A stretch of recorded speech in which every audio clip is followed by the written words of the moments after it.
Sa sandaling tinahak ko ang pintong gawa sa kahoy, alam kong nagawa ko na ang pinakamagandang desisyon sa buhay ko o ang pinakamasamang pagkakamali na maiisip. Ang mukha ni Gabriela Buenaventura ay nagbago sa pagitan ng ngiti at pagkunot noo. Parang nakakain siya ng lemon habang nagpo-pose para sa isang larawan. Tumingin ang kanyang mga mata sa aking simpleng damit na asul, sa aking simpleng sapatos, sa aking mga hikaw na nabili sa tindahan, at pinanood ko siyang kalkulahin. Sa isip niya ang aking yaman at nakita niya akong walang halaga. Lumapit siya sa kanyang anak, ang aking nobyong si Marco, at bumulong ng isang bagay na akala niya'y hindi ko maririnig, ngunit narinig ko ang bawat salita.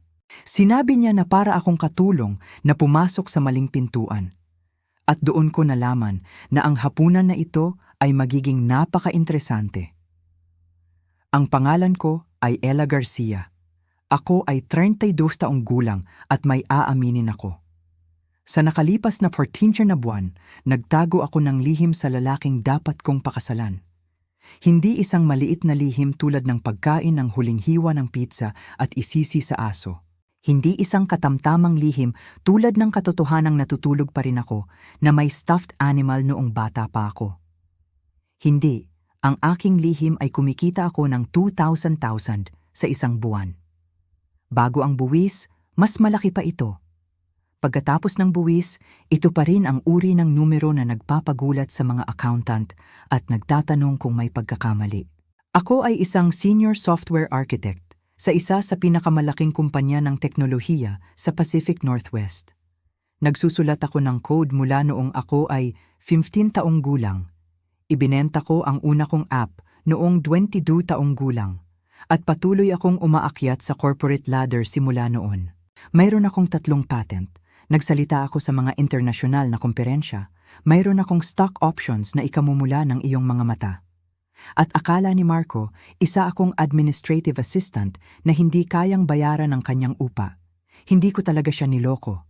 Noong nagkita kami sa isang coffee shop 14 na buwan na ang nakararaan, tinanong niya kung ano ang aking ginagawa at sinabi kong nagtatrabaho ako sa tech. Tumango siya na parang naiintindihan niya pagkatapos ay tinanong niya kung ako ang nag-aasikaso ng schedule para sa mga ehekutibo. Ngumiti ako at sinabing may kinalaman ako sa pagsuporta sa koponan. Siya mismo ang nagpuno sa mga blangko at hindi ko na siya itinama. Bakit ko gagawin ang ganito? Bakit ko hahayaan ang lalaking nililigawan ko, ang lalaking iniibig ko, na maniwala na nahihirapan ako sa pananalapi kung kaya kong bilhin ang kanyang sasakyan ng 10 beses? Dahil natutunan ko ang isang bagay, matagal na ang nakararaan mula sa pinakamahalagang tao sa aking buhay. Pinalaki ako ng aking lola pagkatapos pumanaw ang aking mga magulang noong ako ay 7 taong gulang. Nakatira siya sa isang simpleng bahay sa isang tahimik na kapitbahayan, nagmamaneho ng isang lumang sasakyan, namimili sa mga regular na grocery store at hindi kailanman nagsuot ng anumang maluho. Tinuruan niya akong magluto ng mga simpleng pagkain, pahalagahan ang maliliit na kasiyahan at huwag kailanman husgahan ang aking halaga sa pamamagitan ng numero sa aking bank account. Ang hindi ko alam hanggang sa pumanaw siya noong ako ay dumating sa 10 taong gulang ay ang aking lola ay may halagang ilang milyong piso. Nagtayo siya ng isang maliit na negosyo noong kanyang kabataan, namuhunan ng matalino at piniling mamuhay ng simple dahil naniniwala siya na ang karakter ay mas mahalaga kaysa sa hitsura. Iniwan niya sa akin ang lahat kasama ang isang sulat na hanggang ngayon ay iniingatan ko sa aking nightstand. Sa sulat na iyon, isinulat niya ang isang bagay na hindi ko pa nakakalimutan. Sinabi niya na ang tunay na karakter ng isang tao ay lumalabas lamang kapag iniisip nilang walang mahalagang nanunood. Kapag naniniwala silang wala kang maiaalok sa kanila, kapag iniisip nilang mababa ka sa kanilang paningin, doon mo makikita kung sino talaga sila. Kaya, noong inimbitahan ako ni Marco sa hapunan sa mansyon ng kanyang mga magulang, noong ipinahiwatig niya na maaaring ito na ang gabi na magiging seryoso ang mga bagay, noong binanggit niya na ang kanyang ina ay napakapartikular sa mga unang impresyon, gumawa ako ng isang desisyon. Bibigyan ko ang pamilya Buenaventura ng pagsubok na itinuro sa akin ng aking lola. Lilitaw ako bilang simpleng babae na inaasahan nila. Magsuot ako ng simpleng damit at magmamaneho ng aking lumang sasakyan at magsasalita ng may kababaang loob tungkol sa aking mga kalagayan. At titingnan ko kung paano nila tratuhin ang isang taong akala nila ay hindi makakatulong sa kanila. Ang isang taong akala nila ay mababa sa kanila. Isang taong akala nila ay walang maiaalok. At bago mo ako husgahan, bago mo isipin na ako ay mapanlinlang o mapanloko, hayaan mong tanungin kita. Naitanong mo na ba kung ano talaga ang iniisip sa iyo ng pamilya ng iyong kapareha? Naramdaman mo na ba ang nakakainis na pakiramdam na ang mga ngiti ay peke at ang mga papuri ay walang laman? Gusto mo na bang malaman ang katotohanan kahit na ito ay masakit? Gusto kong malaman. Kailangan kong malaman dahil hindi lamang ako nagbabalak na pakasalan si Marco. Nagbabalak akong magpakasal sa kanyang pamilya. At ang mga pamilya, tulad ng itinuro din sa akin ng aking lola, ay magpakailanman. Ngayon, bago ko ipagpatuloy ang kwentong ito, gusto ko lang maglaan ng sandali. Kung nag-i-enjoy ka sa ngayon, pakipindot ang like button at mag-iwan ng komento na nagsasabi sa akin kung saan ka nanonood at anong oras na doon. Gustong-gusto kong basahin ang mga komentong iyon, makita ang mga tao mula sa buong mundo na tumututok sa lahat ng oras. Mas mahalaga ito sa akin kaysa sa alam mo. Sige, balik sa kwento. Ang mansyon ng mga Buenaventura ay eksaktong inaasahan ko at sa paanuman ay nagulat pa rin ako sa labis na karangyaan nito. Ang daan pa lamang ay mas mahaba pa sa ilang kalye na tinitirhan ko. Ang mga tarangkahan ay gawa sa bakal na may gintong detalye dahil tila ang regular na bakal ay hindi sapat na mapagmataas. Ang damuhan ay inaalagaan ng may ganitong uri ng katumpakan na nagpapahiwatig na may sumukat sa bawat talim ng damo gamit ang isang ruler. Habang pinatakbo ko ang aking 12 taong gulang na Subaru Outback sa marangal na daan na iyon, nakita ko ang aking sarili sa salamin. Simpleng makeup, buhok na nakapusod, ang maliliit na gintong hikaw ng aking lola sa aking mga tainga, ang tanging alahas na suot ko. Mukha akong eksakto sa isang taong hindi nararapat dito. Perpekto. Sinalubong ako ni Marco sa pintuan na may halik na bahagyang ginagampanan, parang ginagawa niya ito para sa madla. Bumaling ang kanyang mga mata sa aking damit, sa aking sapatos, sa kakulangan ko ng mga aksesorya, at nakita ko ang isang bagay sa kanyang ekspresyon na hindi ko pa napapansin noon. Pagkapahiya. Siya ay nahihiya sa aking hitsura. Isinulat ko ang obserbasyon na iyon para sa ibang pagkakataon. Sa loob, ang bahay ay isang monumento sa bagong pera na desperado na magmukhang lumang pera. Mga chandelier na kristal na nakasabit sa bawat kisame. Mga oil painting at ginintuang frame na nakahanay sa mga dingding, bagaman napansin ko na ang mga ito ay mga kopya, hindi mga orihinal. Ang mga muebles ay mahal ngunit mukhang hindi komportable, pinili para sa hitsura sa halip na sa paggana. At doon, nakatayo sa foyer, tulad ng isang reyna na sinusuri ang kanyang kaharian, ay si Gabriela Buenaventura.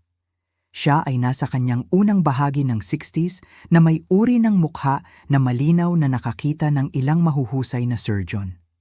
Ang kanyang buhok na kulay ginto ay inayos sa isang perpektong helmet na marahil ay nangangailangan ng hairspray upang mapanatili. Ang kanyang damit ay gawa ng taga-disenyo, ang kanyang alahas ay tunay, at ang kanyang ngiti ay ganap na peke. Inilahad niya ang kanyang kamay sa akin na parang nagbibigay siya ng madla. Hinawakan ko ito at naramdaman ko ang pagkatamlay, ang pagpapaalis, ang kumpletong kawalan ng init. Pagkatapos ay ginawa niya ang komentong iyon kay Marco, ang tungkol sa pagtingin ko sa tulong, at ngumiti ako at nagpanggap na wala akong narinig. Ang gabi ay magiging napaka-interesante nga. Kung alam ko kung ano ang pinapasukan ko noong gabing iyon, baka nagsuot ako ng kalasag sa halip na asul na damit. Ngunit muli, palagi akong naniniwala na ang pinakamahusay na kalasag ay impormasyon. At ginawa ko ang aking pananaliksik. Ang pamilyang Buenaventura ay nagmamay-ari ng isang kadena ng mga dealership ng kotse sa 3 estado.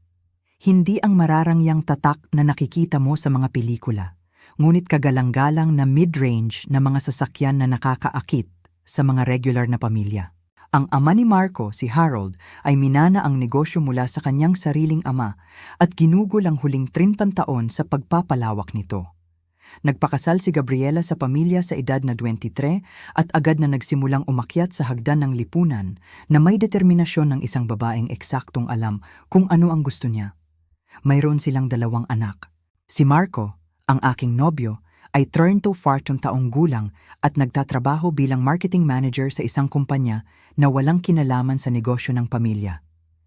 Ito ay tila isang punto sa pagitan ni Harold, na nag-asikaso sa kanyang anak na lalaki na mamahala sa mga dealership. At pagkatapos ay mayroon si Viven, ang nakatatandang kapatid na babae, na turn 28 taong gulang at tinatrato ang kapalaran ng pamilya na parang kanyang personal na alkansya. Nakita ko ang lahat ng ito sa pamamagitan ng mga pampublikong tala, social media, at ilang magagaling na paghahanap sa Google. Nakita ko ang mga larawan ng mararangyang mga party, kaganapan sa lipunan, at charity gala.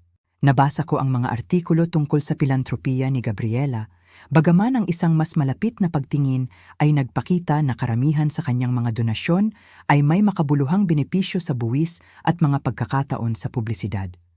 Wala sa mga ito ang naghanda sa akin para sa pakikipagtagpo kay Viven ng personal. Dumating siya ng 20 minuto na huli na kung saan ay matututunan ko mamaya na kanyang lagda.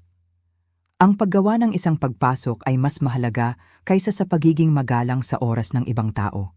Dumating siya sa sala na suot ang isang damit na mas mahal pa sa upa ng karamihan sa mga tao na may mga brilyante na tumutulo mula sa kanyang mga tainga at leeg na parang nahulog siya sa isang tindahan ng alahas at lumabas na natatakpan ng paninda.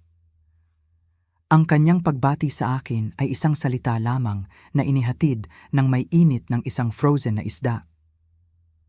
Hello, hindi hello. Nice to meet you. Hindi hello. Marami nang sinabi sa amin si Marco tungkol sa'yo. Hello lang. May kaunting kulot ng labi na nagpapahiwatig na nakakita siya ng isang bagay na hindi kaaya-aya. Ngumiti ako at sinabing hello pabalik. Lumingon siya sa kanyang ina at nagsimula ng isang pag-uusap na sinasadya na hindi ako kasali. Tinatalakay ang ilang kaganapan sa kawanggawa at kung natanggal na ba ang florist para sa pagkabigo noong nakaraang buwan. Tumayo ako doon, hawak ang baso ng tubig na inalok sa akin. Pakiramdam na parang isang vegetarian sa isang steakhouse. Nagliliwaliw si Marco sa malapit, hindi komportable ang hitsura, ngunit walang sinasabi. Iyon ang pangalawang pagmamasid na isinulat ko. Si Harold Buenaventura ay ibang nilalang.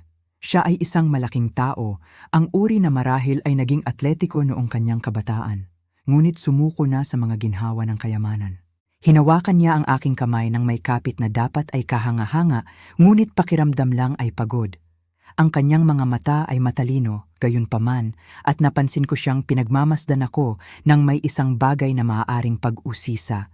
May isa pang panauhin sa hapunan na ito, isang taong hindi ko inaasahan, isang matandang Ginoo na nagngangalang Ricardo de la Cruz na ipinakilala bilang isang matandang kaibigan ng pamilya at kasosyo sa negosyo.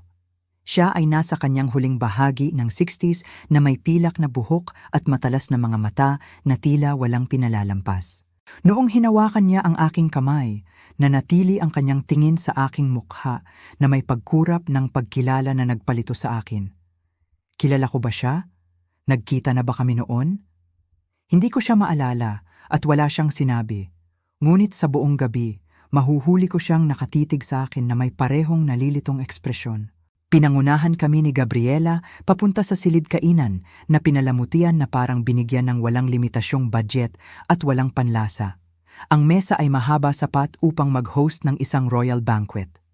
Ang mga upuan ay may upholstery sa kung ano ang ipinapalagay kong tunay na seda at kasama sa mga lugar na setting ang mas maraming tinidor kaysa sa nakita ko sa labas ng isang tindahan ng supply ng restaurant. Pinilang ko sila. Mayroong 6 na tinidor sa bawat lugar na setting. 6 para sa isang solong pagkain. Nakita ko na ang mga operasyon ay ginanap na may mas kaunting mga instrumento. Napansin ako ni Gabriela na nakatingin sa silverware at ngumiti, ang kanyang nakapirming ngiti. Sinabi niya na ipinapalagay niyang hindi ako sanay sa formal na pagkain, ang kanyang boses ay tumutulo sa maling simpatya. Sinabi ko na ang aking lola ay laging nagturo sa akin na hindi ang mga tinidor ang mahalaga, ngunit ang kumpanya na iyong ibinabahagi sa pagkain. Higit na humigpit ang ngiti ni Gabriela. Huminga si Viven sa kanyang baso ng alak at nagsimula ang hapunan. Ang unang kurso ay ilang uri ng sopas na hindi ko makilala, ngunit marahil ay nagkakahalaga ng higit pa sa bawat mangkok kaysa sa aking lingguhang budget sa grocery. Ginagamit ni Gabriela ang oras na ito upang simulan kung ano ang kalaunan kong iisipin bilang interogasyon. Tinanong niya kung saan ako lumaki. Sinabi ko sa isang maliit na bayan sa Oregon na totoo. Nagtanong siya tungkol sa aking pamilya. Sinabi ko na pinalaki ako ng aking lola na totoo rin. Nagtanong siya kung ano ang ginawa ng aking mga magulang. Sinabi ko na pumanaw sila noong ako ay bata pa. Gumawa si Gabriela ng tunog na dapat ay simpatiya, ngunit lumabas na parang inaalis ang bara ng lababo. Sinabi niya kung gaano kahirap iyon lumaki ng walang tamang patnubay.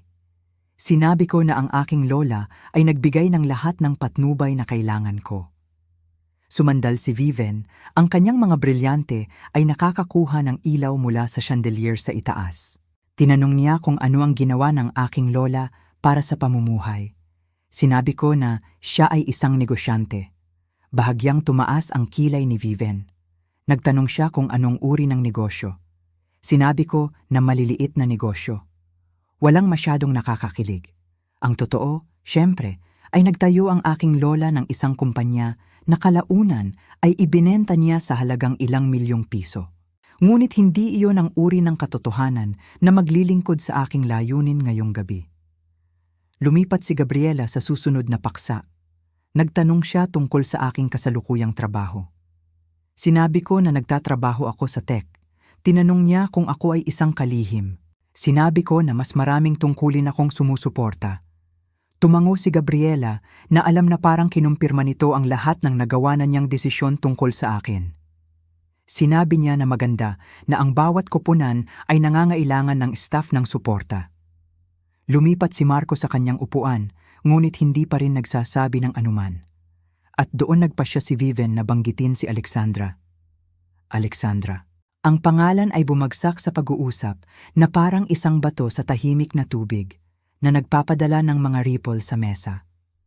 Sinabi ni Viven ang pangalan ng kaswal na parang binabanggit niya ang panahon o ang kalidad ng sopas.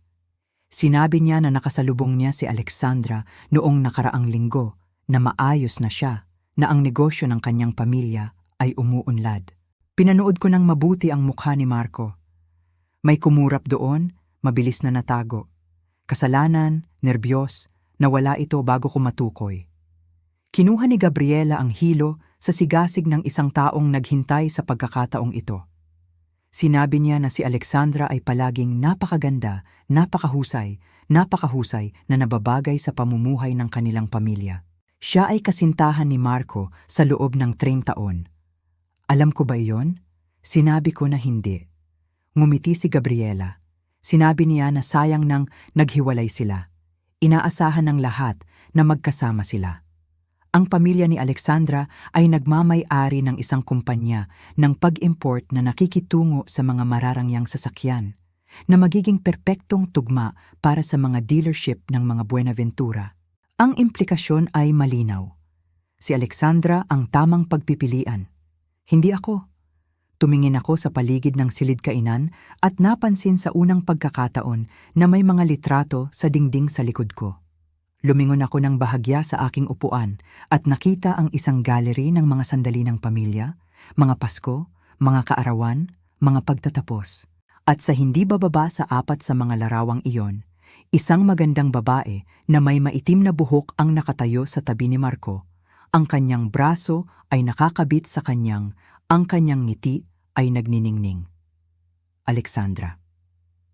Sinundan ni Gabriela ang aking tingin at walang sinabi, ngunit ang kanyang kasiyahan ay halos mahahawakan. Pinaikot ni Viven ang kutsilyo ng kaunti pa. Sinabi niya na si Alexandra ay walang asawa pa rin.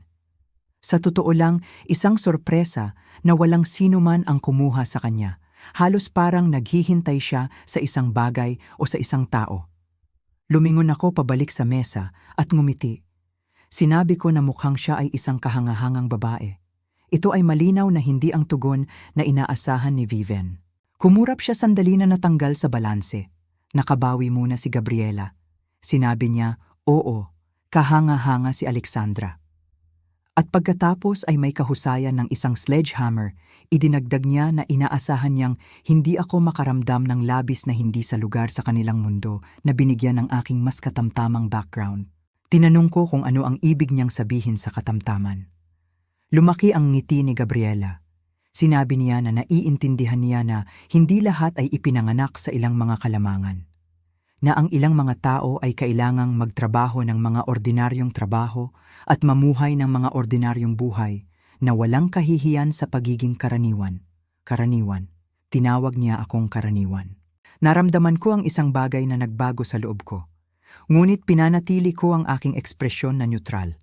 Pumunta ako rito ngayong gabi upang malaman ang katotohanan tungkol sa mga taong ito, at ang katotohanan ay nagiging napakalinaw. Sa wakas ay nagsalita si Marco. Sinabi niya na walang sinabi ang kanyang ina doon, na nagpoprotekta lamang siya. Hinaplos ni Gabriela ang kanyang kamay at sinabi, "Siyempre, protektado siya. Palaging gusto ng isang ina ang pinakamahusay para sa kanyang anak." Ang hindi sinasalitang konklusyon ay nakabitin sa hangin tulad ng usok, at hindi ka ang pinakamahusay. Suminghap si Harold at sinubukang baguhin ang paksa. Nagtatanong siya tungkol sa aking mga libangan kung mayroon akong anumang interes sa labas ng trabaho. Sinabi ko, nasisiyahan ako sa pagbabasa, pag-akyat, pagluluto ng mga simpleng pagkain, walang magarbong. Tumawa si Viven at sinabi na kaibig-ibig iyon tulad ng isang bata na naglilista ng kanilang mga paboritong aktibidad. Nagsalita si Ricardo, ang kaibigan ng pamilya, sa unang pagkakataon mula noong nakaupo kami. Sinabi niya na sa palagay niya ay may isang bagay na sasabihin para sa mga simpleng kasiyahan, na ang kanyang sariling lola ay namuhay ng isang katamtamang buhay at naging pinakamasayang tao na nakilala niya. Binigyan siya ni Gabriela ng isang tingin na maaaring nagpatigas ng gatas. Hindi siya pinansin ni Ricardo at patuloy na tumitingin sa akin ng may kakaibang paghahanap na ekspresyon. Tinanong niya kung ano ang pangalan ng aking lola. Sinabi ko, Margarita Garcia. Bahagyang tumaas ang kilay ni Ricardo, ngunit wala na siyang sinabi. Tumango lamang ng nag-iisip at ibinalik ang kanyang atensyon sa kanyang sopas. Ang natitira sa hapunan ay nagpatuloy sa halos parehong paraan. Sina Gabriela at Viven ay nagpalitan ng pagtatanong na idinisenyo upang ipaalala sa akin ang aking lugar na sa kanilang isipan ay nasa ilalim nila. Paminsan-minsan ay gumagawa si Marco ng mahinang pagtatangka na ipagtanggol ako, ngunit malinaw na wala sa kanyang puso. Nanatiling tahimik si Harold, nanonood sa mga paglilitis ng may pagod na pagbibitiw ng isang taong natutunan noon na walang saysay ang pagtatalo sa kanyang asawa. At sa kabuuan nito, pinanood ako ni Ricardo. Pagsapit ng dessert, natutunan ko na ang lahat ng kailangan kong malaman tungkol sa pamilyang Buenaventura. Sila ay mga snob ng pinakamataas na uri, ang uri na sumusukat sa halaga ng tao sa mga dolyar at panlipunang koneksyon. Nakita nila ako bilang isang balakid na dapat alisin, isang problema na dapat lutasin, isang pagkakamaling nagawa ni Marco na kailangang itama. Ngunit natutunan ko rin ang ibang bagay, isang bagay na hindi ko inaasahan. Si Marco ay hindi ang taong akala ko. Ang Marco na inibig ko ay mabait at mapagmalasakit at tila tunay na interesado sa akin bilang isang tao. Ngunit ang Marcong ito ang nakaupo sa mesa ng kanyang ina at hinahayaan siyang punitin ako nang walang isang salita ng totoong protesta. Ay ibang tao, isang mas mahina. Isang taong mas nagmamalasakit sa pag-apruba ng kanyang pamilya kaysa sa pagtatanggol sa babaeng inaangkin niyang iniibig. Nagtataka ako kung alin ang totoong Marco. Malalaman ko na. Pagkatapos ng dessert, inanunsyo ni Gabriela na magkakape kami sa sala. Dumiretso ang mga lalaki sa mga bintana upang talakayin ang negosyo habang humingi ng paumanhin si Viven upang tumawag. Sinabi ni Gabriela na kailangan niyang makipag-usap sa tagapaglinis tungkol sa isang bagay at sasali sa amin sa isang sandali. Naiwan ako nito na nag-iisa kasama ang aking mga iniisip at isang perpektong pagkakataon. Humingi ako ng paumanhin upang hanapin ang banyo. Itinuro ako ni Marco sa likuran ng bahay pababa sa isang mahabang pasilyo na may mga mas mapagmataas na likhang sining. Dahan-dahan akong naglakad, tinatanggap ang mga detalye.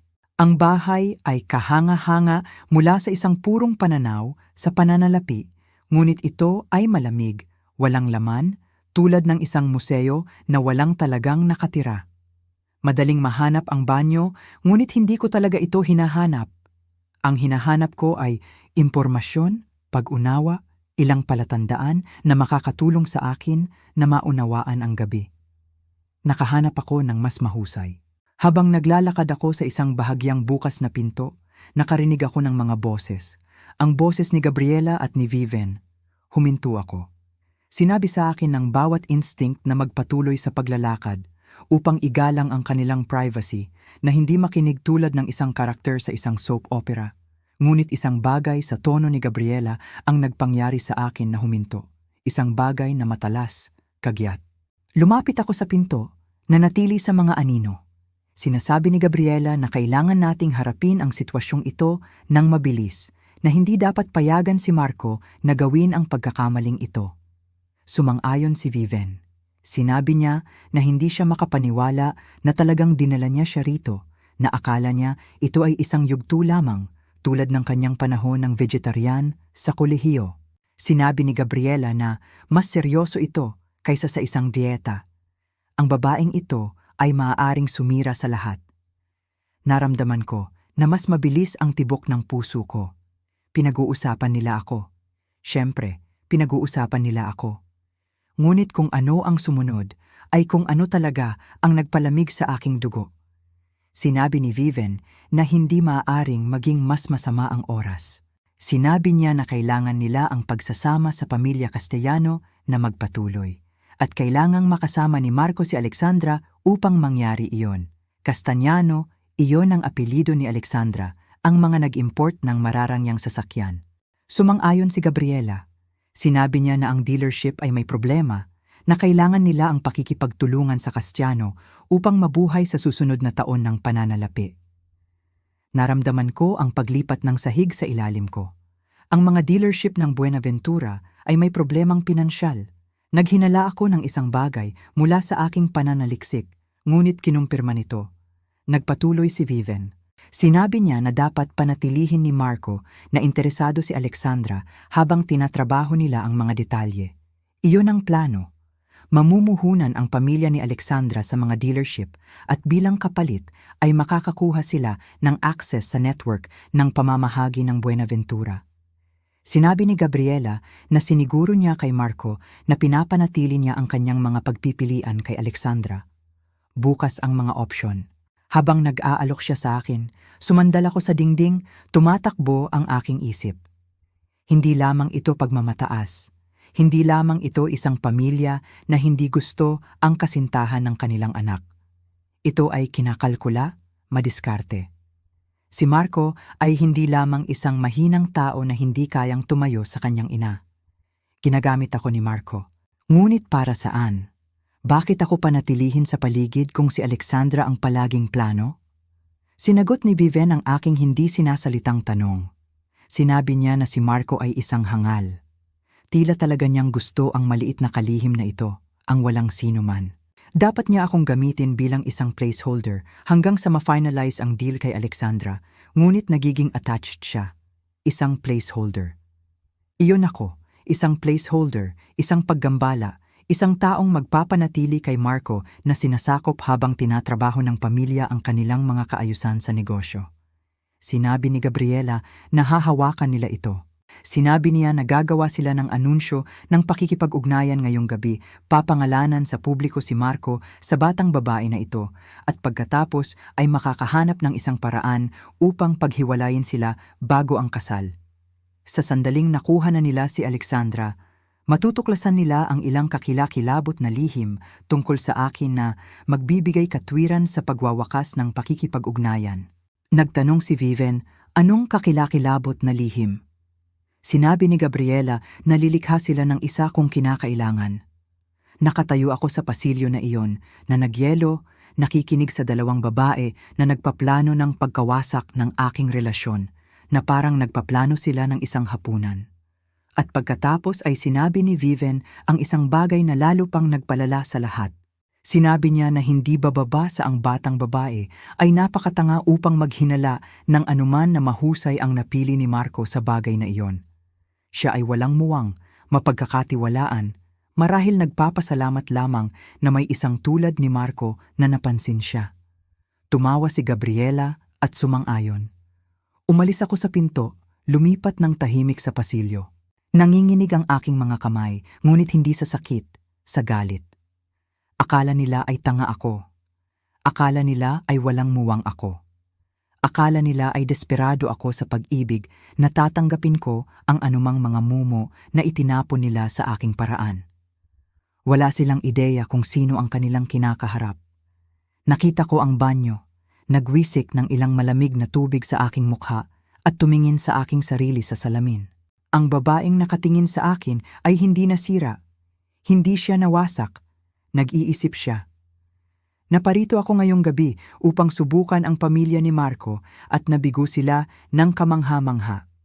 Ngunit ang pagsubok ay nagbunyag ng isang bagay na hindi ko inaasahan. Si Marco mismo ay bahagi ng problema. Hindi lamang siya nahuli sa pagitan ko at ng kanyang pamilya. Aktibo niya akong niloloko. Ang tanong ngayon ay kung ano ang gagawin tungkol dito. Maaari ko siyang harapin, maaari akong lumabas ngayon at sabihin sa lahat kung ano mismo ang narinig ko. Maaari akong gumawa ng isang eksena, ilantad ang kanilang mga plano at iwanan ang bahay na ito magpakailanman. Ngunit masyadong madali iyon, napakabilis. Itatapon nila ako bilang emosyonal, dramatiko, mapait. Sasabihin nila sa kanilang sarili na pinapatunayan ko lang ang kanilang punto tungkol sa akin. Numero kung tutugon ako sa pagtataksil na ito, gagawin ko ito sa aking paraan, sa aking mga tuntunin na may isang plano na hindi nila makikita. Marami akong itinuro sa akin ng aking lola, ngunit ang isang aral ay lumagpas sa lahat ng iba pa. Sinabi niya na kapag may isang nagkakamali sa'yo, binigyan ka nila ng regalo, ang regalo ng sorpresa. Binigyan ako ni na Gabriela at Viven ng pinakadakilang regalo sa lahat. Wala silang ideya kung ano ang kaya kong gawin. Inayos ko ang aking makeup, pinahaba ang aking buhok, at bumalik sa sala na may ngiti sa aking mukha. Nagsisimula pa lamang ang laro. Nang bumalik ako sa sala, may nagbago. Ang mga muwebles ay bahagyang naayos ang pag-iilaw.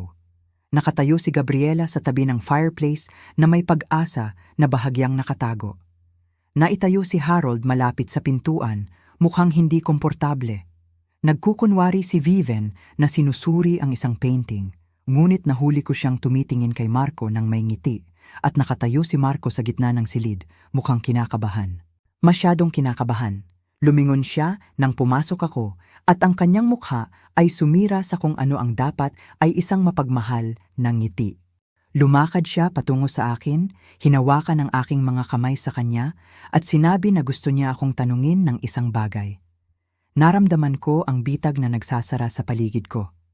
Sinabi ni Marco na alam niyang hindi pa kami matagal na magkasama at na ang kanyang pamilya ay maaaring medyo labis sa una. Ngunit sinabi niyang alam niya kung ano ang gusto niya. Sinabi niya na gusto niya ako at pagkatapos ay lumuhod siya. Ang singsing na ginawa niya ay malaki at maluho, eksakto ang uri ng bagay na aaprubahan ni Gabriela. Ito rin, napansin ko, ay agad na may kaduda-dudang kalidad. Ang brilyante ay malabo, ang setting ay hindi pantay.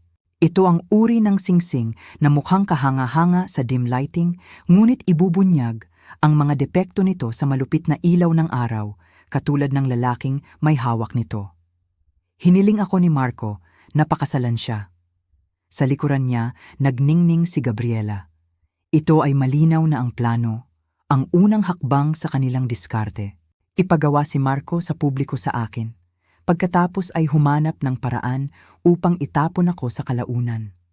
Sa ngayon, gagamitin nila ang pakikipag-ugnayan upang panatilihing naghihintay si Alexandra, na nakabitin ang pangako ni Marco habang tinatrabaho nila ang kanilang mga kaayusan sa negosyo. Naintindihan ko ang lahat ng ito sa loob ng isang tibok ng puso. Naintindihan ko rin na mayroon akong pagpipilian na gagawin. Maaari akong tumanggi. Maaari kong tanggihan ang panukalang ito mula sa isang lalaki na gumagamit sa akin sa harap ng isang pamilya na kinasusuklaman ako.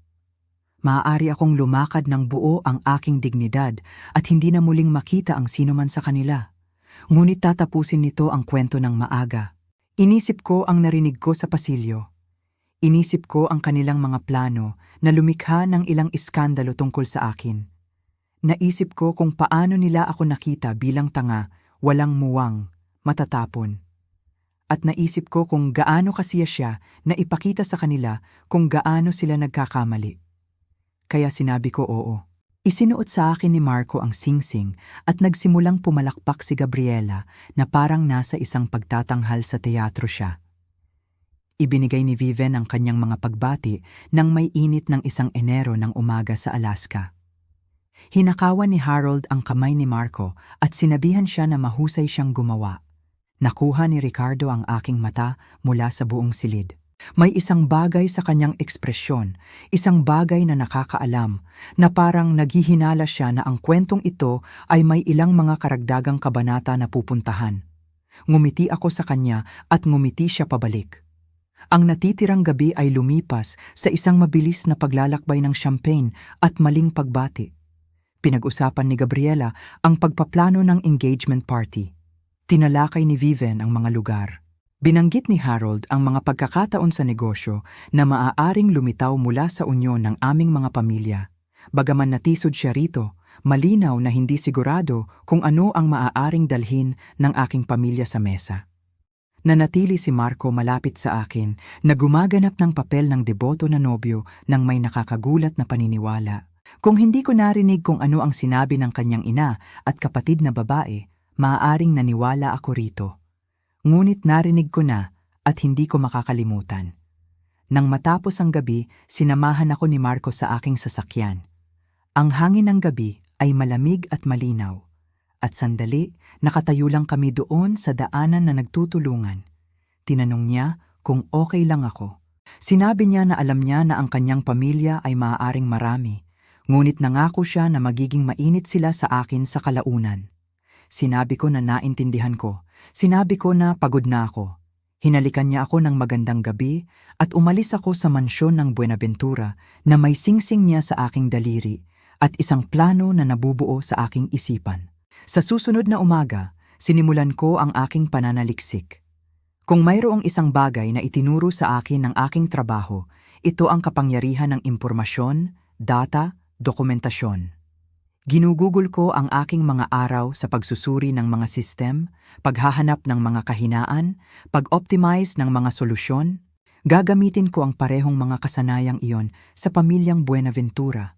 At ang natagpuan ko sa susunod na ilang araw ay kinumpirma ang lahat ng narinig ko at pagkatapos ay ang ilan.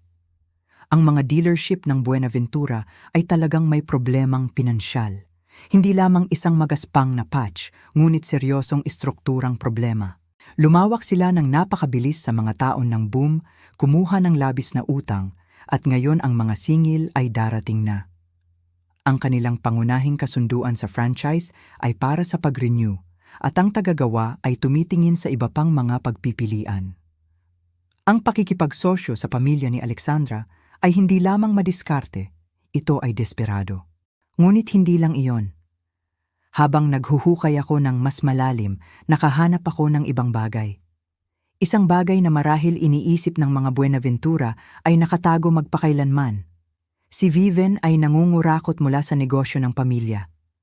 Ang mga halaga ay maliit sa una, nakatago sa mga ulat ng gastos at maliit na mga account ng cash, ngunit sa paglipas ng mga taon ay nagdagdag sila.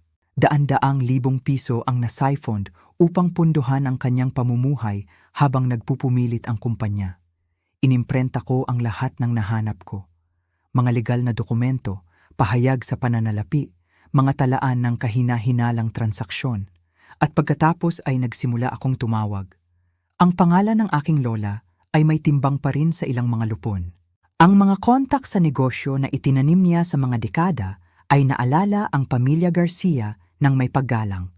Nang makipag-ugnayan ako, natuwa silang makipag-usap. Isa sa mga kontak na iyon ay nakakaalam kay Ricardo de la Cruz. At si Ricardo, lumalabas, ay mayroon din sa kanyang sariling kasaysayan sa pamilyang Buenaventura. Niloko siya sa isang deal sa negosyo noong mga nakaraang taon. Walang ilegal, hindi makatarungan lamang na mag-iwan ng mapait na panlasa. Naghihintay siya ng isang pagkakataon upang pantayan ang iskor. Bibigyan ko siya ng pagkakataong iyon. Bago tayo magpatuloy, gusto ko lang sabihin ang isang bagay mula sa aking puso. Ang channel na ito ay nangangahulugan ng labis sa akin at ang bawat tulad, bawat komento, bawat subscription ay tumutulong ng higit pa kaysa sa alam mo. Kung nag-e-enjoy ka sa kwentong ito, pakisagot mo lang ang 2 segundo para i-hit ang pindutan ng subscribe. Malaki ang pagkakaiba nito. Salamat. Ngayon, pabalik sa kung ano ang nangyari. Ang susunod na ilang linggo ay isang ehersisyo sa pasensya at pagganap. Ginamit ko ang papel ng masayang nobya na may kasanayan ng isang award-winning na aktres. Nag-attend ako ng mga hapunan ng pamilya sa mansyon ng Buenaventura. Nakinig ako sa mga pasibo-agresibong komento ni Gabriela na may ngiti. Pinanood ko si Viven na ipinagmamalaki ang kanyang mga damit na taga-disenyo at mamahaling alahas. Alam kung saan nagmula ang pera. At pinanood ko si Marco, iba na siya ngayon. O marahil nakikita ko lang siya ng malinaw sa kauna-unahang pagkakataon. Ang pagka-alerto na minsan kong natagpuan na kaakit-akit ngayon ay tila kinakalkula. Ang mga papuri ay parang sinanay at ang kanyang telepono na binabantayan niya ng may tumataas na pagbabantay ay gumagambala ng mga mensahe na mabilis niyang itinago mula sa paningin. Alam ko kung sino ang nagte-text sa kanya. Nakita ko ang pangalan na nag-flash sa kanyang screen ng higit sa 1 beses. Alexandra. Isang gabi, sinabi ko kay Marco na nagtatrabaho ako ng huli. Sa halip, nagpark ako malapit sa restaurant kung saan dapat siyang makipagkita sa isang kliyente. Hindi siya nakikipagkita sa isang kliyente. Nakikipagkita siya sa kanya. Pinanood ko sa bintana habang nakaupo silang dalawa sa isang sulok na mesa. Malapit ang kanilang mga ulo. Ang kanilang wika ng katawan ay hindi maikakaila na matalik. Sa isang punto, kinuha niya ang kanyang kamay sa mesa. Sa isa pa, tumawa siya sa isang bagay na sinabi niya at hinawakan ang kanyang mukha. Kumuha ako ng mga larawan, hindi dahil kailangan ko ng katibayan para sa anumang legal na layunin, ngunit dahil gusto kong alalahanin ang sandaling ito. Gusto kong alalahanin kung sino talaga si Marco Buenaventura. Hindi lamang siya mahina, hindi lamang siya anak ng ina. Siya ay isang sinungaling at isang manloloko. Aktibong nagpapanatili ng 2 relasyon habang ang kanyang pamilya ay nag-orkestra sa kinalabasan mula sa likod ng mga eksena. Ang galit na naramdaman ko sa sandaling iyon ay puti mainit at naglilinis, ngunit hindi ako kumilos dito. Hindi pa. Sa halip, umuwi ako at idinagdag ang mga larawan sa aking lumalaking file. Sina Ricardo at ako ay regular na nagkikita, palaging lihim. Siya ay mayroon sa kanyang sariling dokumentasyon ng kaduda-dudang kasanayan sa negosyo ng Buenaventura. Kilala niya ang mga tao na nasaktan ng kanilang mga pakikitungo sa paglipas ng mga taon. Mas handa siyang tumulong sa pagbagsak sa kanila. Ngunit tinanong niya ako kung bakit. Sinabi niya na naiintindihan niya ang kanyang sariling mga motibasyon, ngunit gusto niyang malaman sa akin. Tungkol lang ba ito sa paghihiganti o ito ay isang bagay na higit pa? Inisip ko ang kanyang tanong sa loob ng mahabang panahon bago ako sumagot. Sinabi ko na hindi ito tungkol sa paghihiganti. Tungkol ito sa katotohanan. Sinabi ko na ginugol ng mga Buenaventura ang kanilang buhay, na ginagamit ang kanilang pera at posisyon upang manipulahin ang mga tao. Trinato nila ang sinumang itinuturing nilang mababa sa kanila bilang matatapon. Itinaas nila si Marco na maging pareho at patuloy nilang gagawin ito sa iba pagkatapos kong umalis. Sinabi ko na kailangan ng isang tao na ipakita sa kanila na ang kanilang pera ay hindi maaaring maprotektahan sila mula sa mga kahihinatnan. Tumango ng dahan-dahan si Ricardo. Sinabi niya na ipagmamalaki ako ng aking lola. Iyon ang sandali na alam kong tama ang desisyon ko. Ang engagement party ay nakatakda para sa 3 linggo sa paglaon. Inihahatid ito ng mga Buenaventura sa kanilang mansyon na iniimbitahan ang lahat ng mahalaga sa komunidad ng negosyo. Tinuturing ito ni Gabriela na parang koronasyon, isang pagkakataon upang ipakita ang kanyang perpektong pamilya sa mundo. Wala siyang ideya kung ano ang darating. Ginugol ko ang 3 linggong iyon sa paghahanda. Nakipag-ugnay ako kay Ricardo. Gumawa ako ng mga madiskarte na tawag sa mga kontak sa industriya. Naabot ko pa ang tagagawa ng kotse na isinasaalang-alang na ihinto ang mga dealership ng Buenaventura. Interesado silang makisama sa akin. At pagkatapos ng gabi bago ang party, gumawa ako ng isang huling bagay. Binigyan ko si Marco ng isang huling pagkakataon na maging tapat. Nakaupo kami sa kanyang apartment na nagbabasa ng huling mga detalye para sa party. Tinanong ko siya ng kaswal kung ano ang kanyang naramdaman tungkol sa amin, tungkol sa aming hinaharap. Sinabi niya na nasasabik siya. Sinabi niya na hindi na siya makapaghintay na pakasalan ako. Tinanong ko kung may gusto siyang sabihin sa akin anuman. Tiningnan niya ako ng may mga asul na mata na minsan kong natagpuan na kaakit-akit. Sinabi niya na walang anuman. Sinabi niya na ako ang lahat ng gusto niya. Nagtanong ako tungkol kay Alexandra. Nagpumutla ang kanyang mukha. Nakabawi siya ng mabilis, ngunit nakita ko ang pagkurap ng takot sa kanyang mga mata. Sinabi niya na si Alexandra ay isang matandang kaibigan lamang, wala nang iba. Tumango ako at sinabi na naintindihan ko. At sa sandaling iyon, naintindihan ko. Naintindihan ko na hindi kailanman magsasabi sa akin ng katotohanan si Marco. Magsisinungaling siya sa aking mukha hanggat naglilingkod ito sa kanyang mga layunin. Siya ay anak ng kanyang ina sa pamamagitan at sa pamamagitan. Sa susunod na gabi, nagsusuot ako ng damit mula sa aking totoong aparador. Hindi ang katamtaman na asul na numero na isinuot ko sa unang hapunan na iyon. Ito ay gawa ng taga-disenyo, elegante, nagkakahalaga ng higit pa sa lahat ng isinusuot ni Gabriela na pinagsama. Tiningnan ko ang aking sarili sa salamin at ngumiti. Oras na upang ipakita sa pamilyang Buenaventura kung sino mismo ang kanilang minamaliit. Ang mansyon ng Buenaventura ay nabago para sa engagement party. Ang mga puting tolda ay nagtutuldok sa maayos na damuhan. Ang mga chandelier na kristal ay nakabitin mula sa pansamantalang istruktura na nagpapalabas ng prismatic light sa nagkakatipon na karamihan. Ang isang string quartet ay naglaro ng masarap na klasikong musika malapit sa fountain. Ang mga waiter sa malulutong na uniforme ay nagpalipat-lipat na may champagne at mga overve na marahil ay nagkakahalaga ng higit pa sa bawat kagat kaysa sa ilang sahod sa bawat oras ng mga tao. Nagawa ni Gabriela ang kanyang sarili. Hindi lamang ito isang party, ito ay isang pahayag.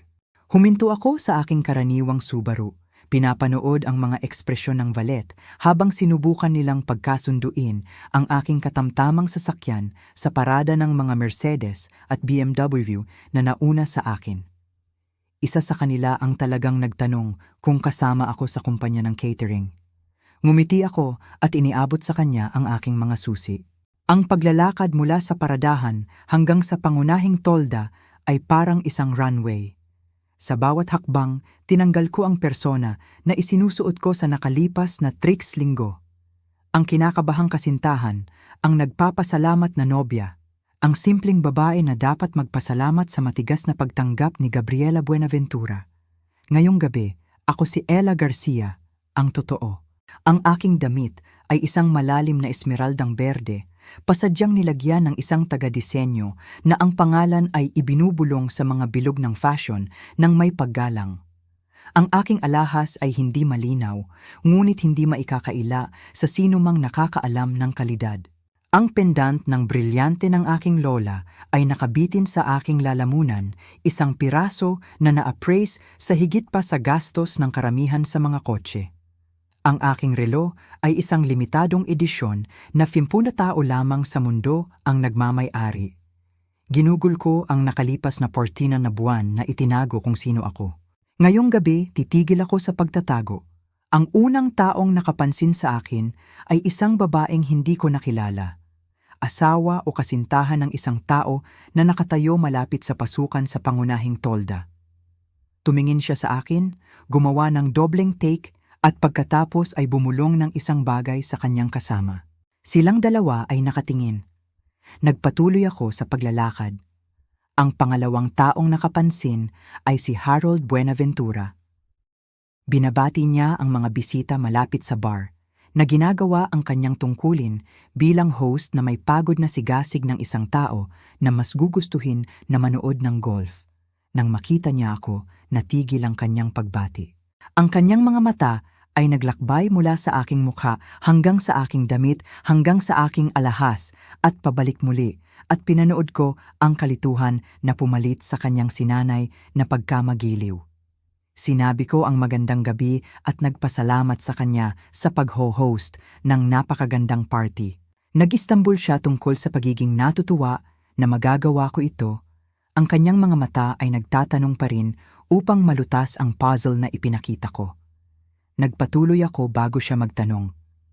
Ang pangunahing tolda ay puno ng marahil 100 bisita, isang maingat na na-curate na koleksyon ng mga kasosyo sa negosyo, mga numero ng lipunan at mga kaibigan ng pamilya. Nakilala ko ang ilang mga mukha mula sa aking pananaliksik. Ang regional manager mula sa tagagawa ng kotse, ilang karibal na may-ari ng dealership, isang mamamahayag mula sa lokal na publikasyon ng negosyo, at naroon na naghahawak ng hukuman malapit sa fountain ng champagne ay si Gabriela Buenaventura. Nagsusuot siya ng isang gown na kulay cream na marahil ay nagkakahalaga ng maliit na kapalaran. Bagaman malinaw na wala ito sa istante sa kabila ng kanyang pinakamahusay na pagsisikap na imungkahi kung hindi man. Ang kanyang alahas ay kahanga-hanga sa pamamagitan ng mga normal na pamantayan, ngunit hindi kapansin-pansin sa pamamagitan ng mga pamantayan ng tunay na kayamanan. Tumatawa siya sa isang bagay na sinabi ng isa sa kanyang mga panauhin. Ang kanyang ulo ay itinapon sa likod sa paraang iyon na nagmumungkahi na natutunan niyang gayahin ang libangan sa paaralan ng pagtatapos. Hindi pa niya ako nakikita. Kumuha ako ng baso ng champagne mula sa isang dumadaan na waiter at naglakbay ako sa karamihan, humihinto upang ipakilala ang aking sarili sa ilang mga panauhin sa daan. Ang bawat pakikipag-ugnayan ay sumunod sa parehong pattern.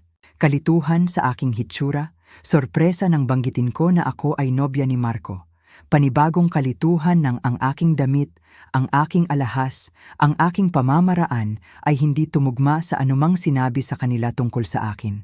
Kumalat ang salita. Nakikita ko ito sa mga bulong, ang mga pagsulyap, ang mga teleponong bahagyang sinusuri habang sinusubukan ng mga tao na alamin kung sino talaga ako.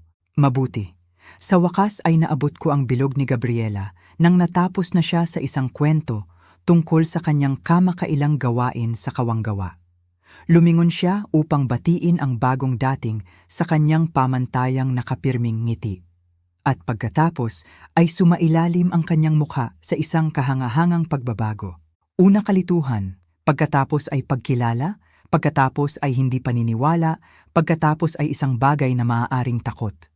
Sinabi niya ang aking pangalan na parang isang tanong. Sinabi ko, "Magandang gabi, Gabriela." At nagpasalamat sa kanya sa paghagis ng napakagandang party. Ang kanyang mga mata ay gumagalaw ng mabilis na kinukuha ang bawat detalye ng aking hitsura. Ang damit na nagkakahalaga ng higit pa sa kanyang buwanang budget ng sambahayan, ang pendant na itinampok sa isang magasin ng alahas, ang relo na marahil ay hindi niya nakita sa labas ng isang patalastas. Tinanong niya kung saan ko nakuha ang mga bagay na ito. Ang kanyang boses ay maingat na kinokontrol, ngunit hindi maikukubli ang panginginig sa ilalim.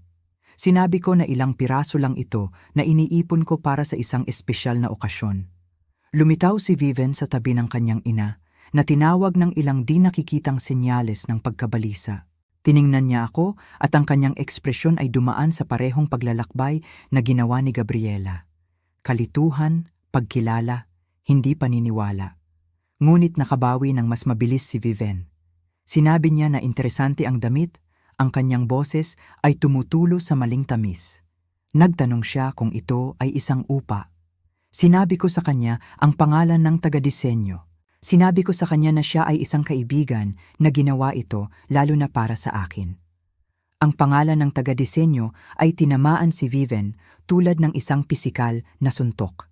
Ito ay isang taong nagbihis ng mga kilalang tao na mayroong listahan ng naghihintay na mga taon na hindi gumawa ng mga damit para sa mga administrative assistant na halos hindi kayang bayaran ang kanilang upa. Binuksan niya ang kanyang bibig upang tumugon, ngunit walang lumabas. Humingi ako ng paumanhin upang hanapin si Marco. Habang naglalakad ako, narinig ko si Gabriela na humihinga ng isang bagay kay Viven tungkol sa pag-alam kung ano ang nangyayari. Narinig ko ang nalilitong tugon ni Viven, sinasabing wala siyang ideya na hindi ito nakakaintindi. Ngumiti ako sa aking sarili at nagpatuloy sa paglalakad. Natapos na ang unang yugto ng gabi. Ang binhi ng pag-aalinlangan ay itinanim. Ngayon ay oras na upang hayaan itong lumaki. Nakita ako ni Marco bago ko siya nakita. Lumabas siya mula sa isang pangkat ng mga bisita malapit sa bar, ang kanyang mukha ay maputla at ang kanyang mga mata ay malapad. Malinaw na narinig niya ang mga bulong, nakita ang mga hitsura, sinubukang pagkasunduin ang babaeng nakatayo sa harap niya sa babaeng akala niyang alam niya. Nagtanong siya kung ano ang nangyayari. Nagtanong siya kung saan ko nakuha ang damit, ang alahas, ang pagbabago. Nagtanong siya kung bakit ako mukhang isang ganap na ibang tao. Sinabi ko, mukha akong sarili. Tinitigan niya ako at pinanood ko ang isang bagay na nagbabago sa likod ng kanyang mga mata. Hindi eksaktong naiintindihan, higit patulad ng unang bitak sa isang dingding na nagtatago ng hindi komportableng katotohanan. Nagtanong siya kung maaari kaming mag-usap ng pribado. Sinabi ko sa kalaunan. Sinabi ko, ito ang engagement party natin. May mga bisita tayong dadaluhan. Bago siya tumutol, hinawakan ko ang kanyang braso at ginabayan siya patungo sa isang grupo ng mga kasosyo sa negosyo. Ito ang mga lalaki at babae na nagpapatakbo ng industriya ng sasakyan sa aming rehiyon. Ang mga tao na ang mga opinyon ay talagang mahalaga sa kaligtasan ng dealership ng Buenaventura. Pinanood nila ang aking pagpasok ng walang lihim na pag-usisa. Ipinakilala ko ang aking sarili ng maayos sa oras na ito. Binigay ko ang aking buong pangalan, Ella Garcia, at binanggit ang aking posisyon sa aking kumpanya. Pinanood ko ang kanilang mga ekspresyon na nagbabago habang kinikilala nila ang pangalan ng kumpanya, habang napagtanto nila kung sino talaga ako. Ang isa sa kanila, isang lalaking may pilak na buhok na nagpatakbo ng isang karibal na kadena ng dealership, sinabi na narinig niya ako.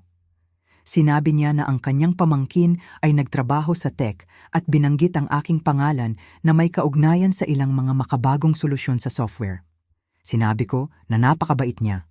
Isa pang panauhin, isang babae na humahawak ng mga pagsasanib at pagkuha para sa isang pangunahing kumpanya ng pamumuhunan ay nagtanong kung may kaugnayan ako kay Margarita Garcia.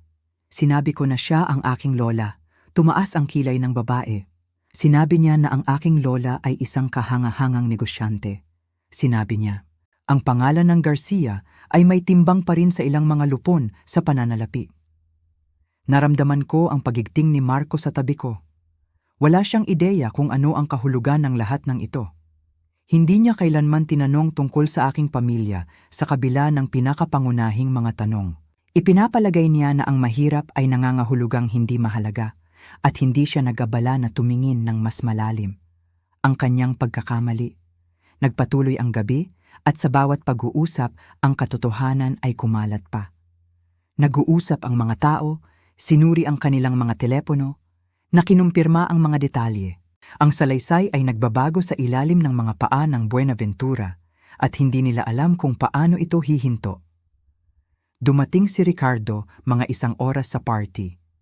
Natagpuan niya ako malapit sa Rose Garden, sandaling nag-iisa habang si Marco ay hinila ng kanyang ama para sa ilang kagyat na pag-uusap. Sinabi ni Ricardo na nandito ang kinatawan ng tagagawa. Sinabi niya na ang lalaki ay lubhang interesado sa dokumentasyon na ibinahagi niya sa kanya mas maaga sa linggong ito. Nagtanong ako kung handa na siya. Sinabi ni Ricardo na handa na siya sa loob ng maraming taon. Nag-usap kami ng ilang sandali pa, pinag-finalize ang mga detalye ng kung ano ang susunod na mangyayari. Pagkatapos ay nag-melt si Ricardo pabalik sa karamihan at bumalik ako sa aking papel bilang masayang nobya. Natagpuan ako ni Gabriela sa susunod. Nakabawi siya sa kanyang composure kahit na nakikita ko ang pilay sa paligid ng kanyang mga mata. Hinila niya ako sa gilid na may kapit na mas malakas kaysa sa kinakailangan at hiniling na malaman kung ano ang ginagawa ko. Nagtanong ako kung ano ang ibig niyang sabihin. Sinabi niya na alam ko kung ano mismo ang ibig niyang sabihin. Sinabi niya ang damit, ang alahas, ang mga kwento na sinasabi ko sa mga tao tungkol sa aking lola at sa aking trabaho. Sinabi niya na gusto niyang malaman kung ano ang aking laro. Sinabi ko na walang laro. Sinabi ko na nagiging sarili ko lang ako. Sinabi niya na imposible iyon. Sinabi niya na sinabi sa kanya ni Marco ang tungkol sa aking mga kalagayan.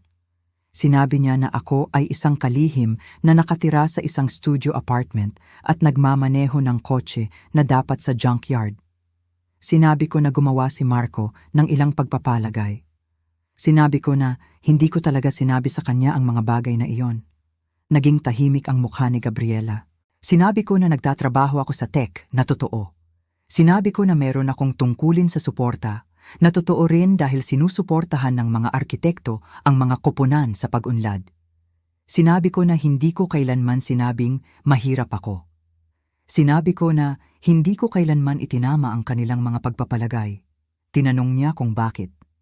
Tiningnan ko siya ng direkta. Sinabi ko, itinuro sa akin ng aking lola na ang tunay na karakter ng isang tao ay lumalabas lamang kapag iniisip nilang walang mahalagang nanonood. Sinabi ko, gusto kong malaman kung sino talaga ang pamilyang Buenaventura. Nawala ng kulay ang mukha ni Gabriela. Sinabi ko, ngayon alam ko. Bago siya nakatugon, tumigil sa paglalaro ang string quartet. Dumating ang boses ni Harold Buenaventura sa sistema ng speaker na inaanunsyo na oras na para sa mga opisyal na toast at talumpati. Tiningnan ako ni Gabriela nang may isang bagay na maaaring takot. Ngumiti ako at naglakad patungo sa entablado. Malapit nang magsimula ang pangunahing kaganapan. Ang entablado ay itinakda sa dulong-dulo ng pangunahing tolda na pinalamutian ng mga bulaklak at malambot na ilaw na marahil ay dapat na romantiko, ngunit sa halip ay nakaramdam tulad ng isang spotlight na naghihintay para sa sandali nito. Tumayo si Harold sa mikropono na binabati ang mga panauhin at nagpapasalamat sa kanila sa pagdating upang ipagdiwang ang espesyal na okasyong ito. Pinag-usapan niya ang tungkol sa pamilya, tungkol sa tradisyon, tungkol sa kahalagahan ng malakas na pakikipagsosyo sa negosyo at buhay. Ang kanyang mga mata ay patuloy na tumutugtog kay Gabriela, na naglalakad sa karamihan patungo sa entablado na may determinasyon ng isang general na papalapit sa isang larangan ng digmaan. Naabot niya ang mikropono nang matapos na si Harold sa kanyang mga obserbasyon. Kinuha niya ng maayos, ang kanyang composure ay matatag na bumalik sa lugar, ang kanyang nangiti ay nagyelo at perpekto kaysa kailanman. Sinabi niya na natutuwa siyang tanggapin ang lahat sa pagdiriwang na ito ng pakikipag-ugnayan ng kanyang anak. Sinabi niya na natagpuan ni Marco ang kanyang sarili ng isang kahangahangang dalagita, isang tao na magiging perpektong karagdagan sa pamilyang Buenaventura. Sinabi niya na mayroon silang kapanapanabik na mga plano para sa hinaharap, mga plano na matiyak na magpapatuloy ang pamana ng Buenaventura sa mga henerasyon na darating. Pagkatapos ay nagsimula siyang magpahiwatig ng mga pagkakataon sa negosyo. Pinag-usapan niya ang tungkol sa paglago at pagpapalawak. Pinag-usapan niya ang tungkol sa mga bagong pakikipagsosyo at madiskarteng alyansa. Pinag-usapan niya ang tungkol sa pagpasok ng mga dealership ng Buenaventura sa isang kapanapanabik na bagong kabanata. Pinanood ko ang kinatawa ng tagagawa na lumipat ng hindi komportable.